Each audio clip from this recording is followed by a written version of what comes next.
Hey guys, welcome back to the Comic Book Lowdown. I'm Wellington, and I'm bringing you guys a pull week video. This is for the week of May 15th? Something like that? Whatever. I'll put it in the description. But, I got 2 books that I'm reviewing from this week, one of them being online. And I've got 3 books that I'm reviewing that I got on Free Comic Book Day. Like I said in an earlier video that I was going to review these books on my pull week videos so I could, just get the reviews out faster without having to make different videos. So anyways, I'm going to start off with the stuff that came out this week, the stuff that you guys want to really hear, and then I'll do the Free Comic Book Day thing, and I won't go into too much detail with those. So anyways, starting off online with Age of Ultron Book 8. We have Wolverine and Susan Storm in the alternate present, I guess. They're in the alternate present where, everything's all weird and Tony Stark pretty much rules America. He's like under control of everything, and a bunch of the heroes are different now, like Cyclops is Cable, and I think Nick Fury is now, instead of being Captain America, is Colonel America, so things like that. And we got Hulk and the Thing all messed up, and Wolverine is the same. But we got this alternate thing, and instead of being the Avengers, they're the Defenders with Doctor Strange and all that and other kind of stuff, and they kind of work for Tony Stark. And even though there's a lot of trust issues that go on throughout this, and a lot of things happen by coincidence. This book, it's not the best issue. I was really enjoying this. It's starting to kind of fizzle out now, where I would think that it would get, even more epic. It's kind of like just the same level of excitement every time, which is then makes it fizzle out, because I feel like I should be getting more excited for this book. Instead, I'm just feeling the same excitement throughout all the issues, and I still feel like the first issue was really good, and then I think it was maybe the 3rd or the 4th issue, and then after that it's been like the same level of excitement, which is not how I wanted this to go, and partly the reason why I'm going to stop with events for the future, at least for the near future, since, there's a lot of events coming out. But yeah, so Age of Ultron wasn't bad, but I just find myself caring less with each issue because it's not getting, more epic, and it's not drawing me in as much as I'd like it to. And then my pick of the week, of course, it's going to be Nova issue number 4. And first of all, it's an awesome cover. And we get a lot of big revelation happens in this. There's no Gamora or Rocket Raccoon, even though they said that they'd have Sam's back. They really don't at all in this issue. They don't show up at all. And so it's pretty much Sam versus the Chitauri. And major revelation happens in this with Sam and, his dad. Even though his dad doesn't make an appearance talking with Sam, there's big things that happen in this.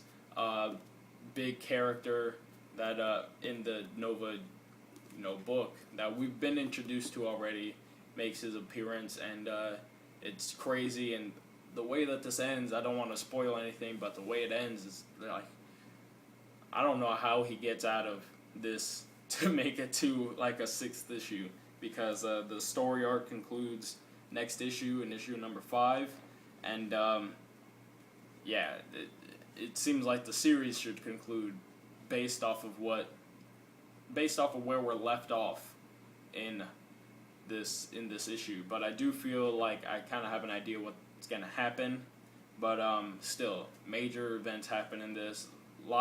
This story picked up greatly, and the art in here is absolutely amazing, and the writing is great. And if you guys turn to the letters page, I'll show you this because this isn't much of a spoiler.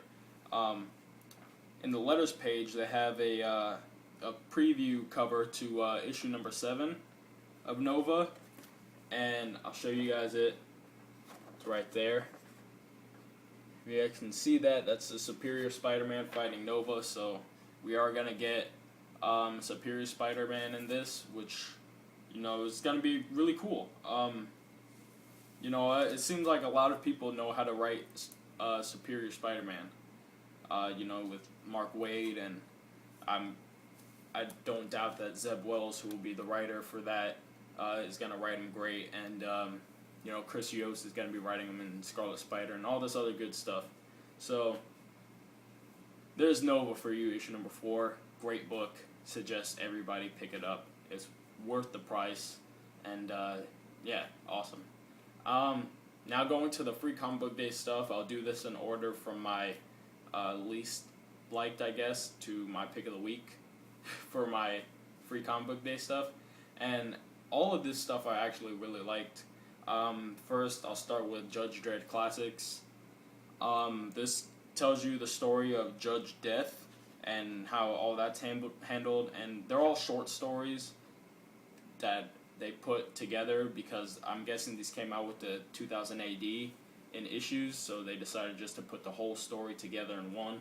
And it's still short, but it tells you a complete story, and it's entertaining.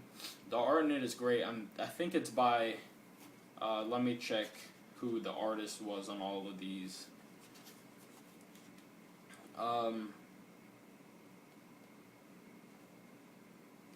Yeah, Brian Boland. So, you know you're going to get great art with Brian Boland. He does fantastic art. Everybody knows that. And yeah, it was just a good story.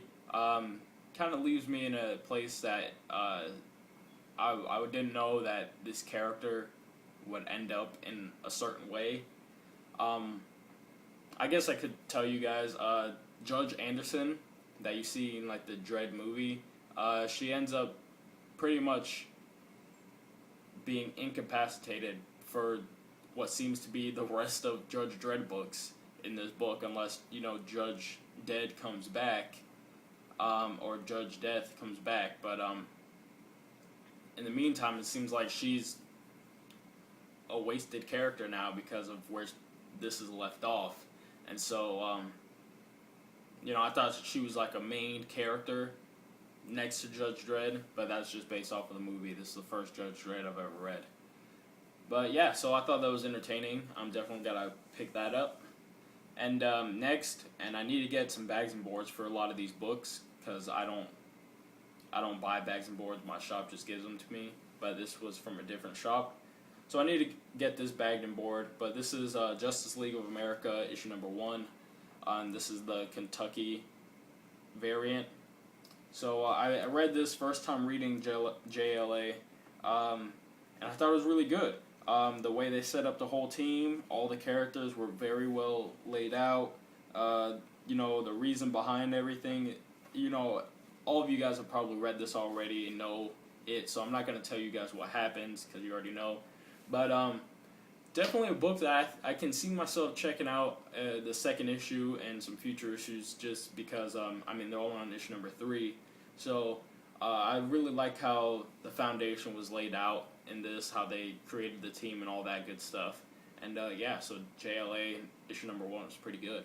And finally, going back to Nova, but going way back to Nova, and this is Nova issue number 1, the first Nova issue ever. This is, of course, the origin story of Nova, and I thought it was pretty good. It's 70s comics, so, you know, you get all the corny things that they say, the cheesy things that they say, but the story is good. It's about the Nova Centurion Prime. He's being, or he was in a battle with a guy named Zor, and Zor destroyed his planet, or destroyed the Nova's planet, and killed like his family and everybody on the planet. And in a battle against him, the Nova Centurion was pretty much paralyzed, and at his death, and in his last bit of effort, he sent down his Nova powers to Earth, where Zor was, hiding out to, destroy that planet as well. He sent his powers down randomly, and it happened to go to Richard Rider, who we know as the first Nova, or first Earth Nova, I should say. And we just get him dealing with being a superpowered being, and he fights Zor, and there's a lot of good stuff in this. It's definitely it's long. They put it into 4 chapters, even though it's a regular sized issue. But there's a lot of they pack a lot in it, so definitely power packed origin. You definitely get money's worth. I paid $6 for this first issue, and I think that's a good price. It's not too bad in shape. Pages are a little yellowed, and there's a little bit of damage here and there, but not very much at all. Definitely, I think $6 was underpriced for this book. They could have sold it for more, but yeah, that's it. That's all the books that I read. Definitely enjoyed the 2 Nova books. Definitely enjoyed JLA. Kind of fizzling out on Age of Ultron, and Judge Dredd was pretty cool as well. And so yeah, that's it for me, guys. I'm Wellington signing off with a comic book lowdown. I'll see you guys next time.